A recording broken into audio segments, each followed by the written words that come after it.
That's mine? Yeah. So this is the portion, this is the small one. So can I get another one, please? 60 peso. 60 pesos yung bill. Ito yung pinunta ko dito sa downtown. Ang authentic na tacos. 60 pesos lang.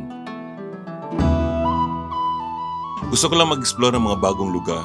Tuklasin ang iba't ibang kultura, tikman ng mga lokal na pagkain, at alamin ang mga tradisyong ipinasa sa paglipas ng mga henerasyon. Samahan niyo ako habang binabahagi ko ang buong kwento na aking paglalakbay dito sa Mexico.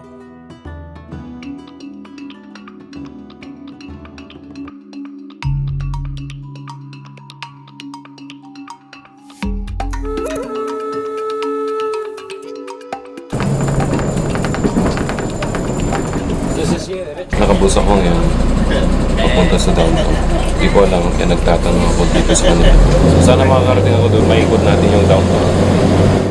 Simula sa Cancun Marina papuntang downtown, halos nasa 25 minutes lang. Iniwang mo na saglit yung family ko sa Sunset Royal. Minsan kasi, kailangan mo rin maglakad mag-isa, hindi para lumayo sa pamilya, hindi para mas makilala mong lugar na inyong pinupuntahan.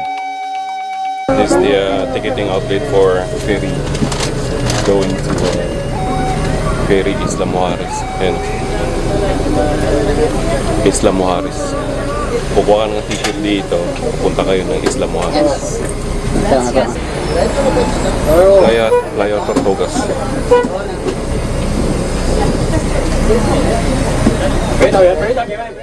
Kahit saan maraming ticketing outlet dito sa Cancun papuntang Isla Mujeres. Pero hindi ibig sabihin lahat ng mga to mapagkatiwalaan. Subaybayan mo lang mga episode ko, kabayan. Ipakita ko sa inyo ang legit na terminal papuntang Isla Mujeres. Dito sa bus, so tatagal ka dito ng 10 minutes. 20 minutes papuntang downtown dahil nga sa painto-into rin yung bus. 12 pesos pamasahe.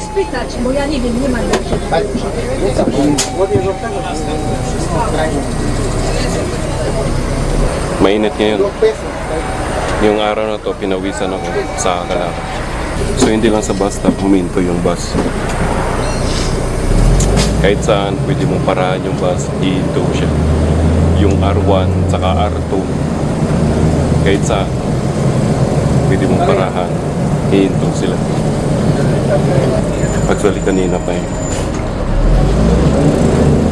Kung dire-diretso lang, siguro mga 10 minutes, 8 minutes, nandun ka na sa downtown.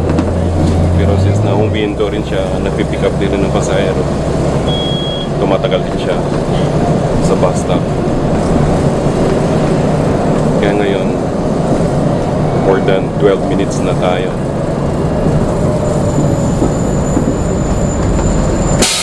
Na nandito sa bus. Hinto na naman, dito naman sa bus stop.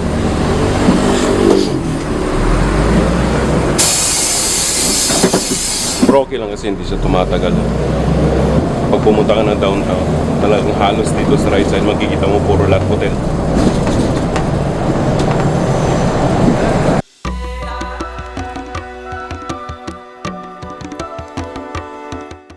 Wallet ang pinaka-importante sa akin. Sakaling may bibilin ako at identification ko na rin bilang isang turista. At cellphone, just in case for emergency, makatawag ako. At iwala sa Diyos. Yan ang mga sandata ko habang palapit ako sa mga hindi nasahang sitwasyon. So parang Pilipinas din, ano? Pag naglalakad, maraming offers sa mga travel tour dito sa downtown mismo. Punta tayo sa dito sa karinderya nila. So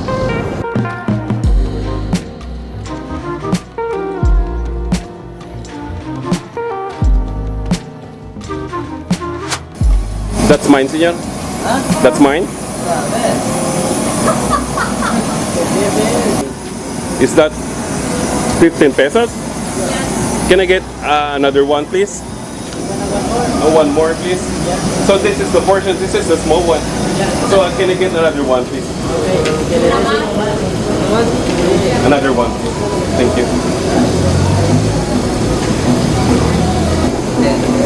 That's it? That's it.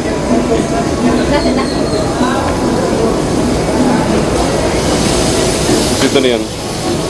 Ang taco. Can I sit here? Gracias. So, tikman natin to. Na pinapatay ko naman. So, ito, mayroon silang soy sauce.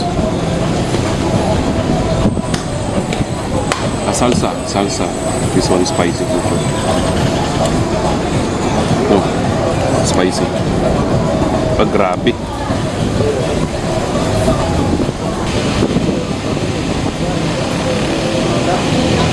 So, ang portion nila is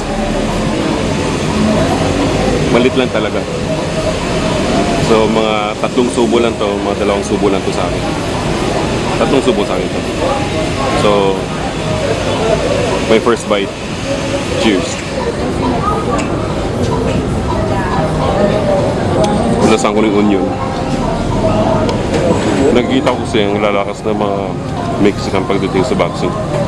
Lahat ng mga nakalaban ni Manny Pacquiao. Paborito nila dito is tacos.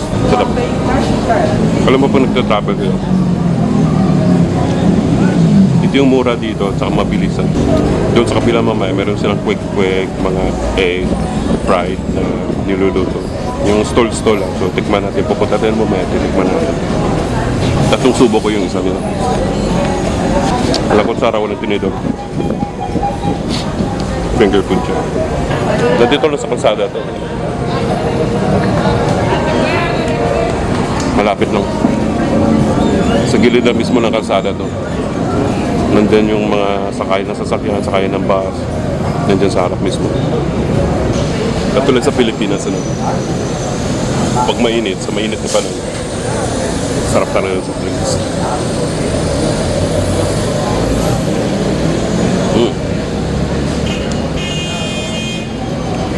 Pag malamig ng soft drinks, ang sarap sa mainit na panahon. Sa Pilipinas kasi matamis masyado. Dito, ang soft drinks, hindi ganun katamis. So, nabusog na naman tayo. Pwede naman tayo maglakad-lakad dito. Ang sarap ng taco nila. Kanina pa, lakad ng lakad ako. Ito yung lagi naririnig ko na music. Walang English music, kundi puro lahat na Spanish na music. Bago lang ako sa lugar na to, hindi ko iniisip sa kaliman ang kapahamakan. Tanging sandata ko lang ang gabay ng Panginoon. Sa man ako mapadpad, I'm Filipino traveler. This is my story, this is my journey. Exploring new places, foods, and culture.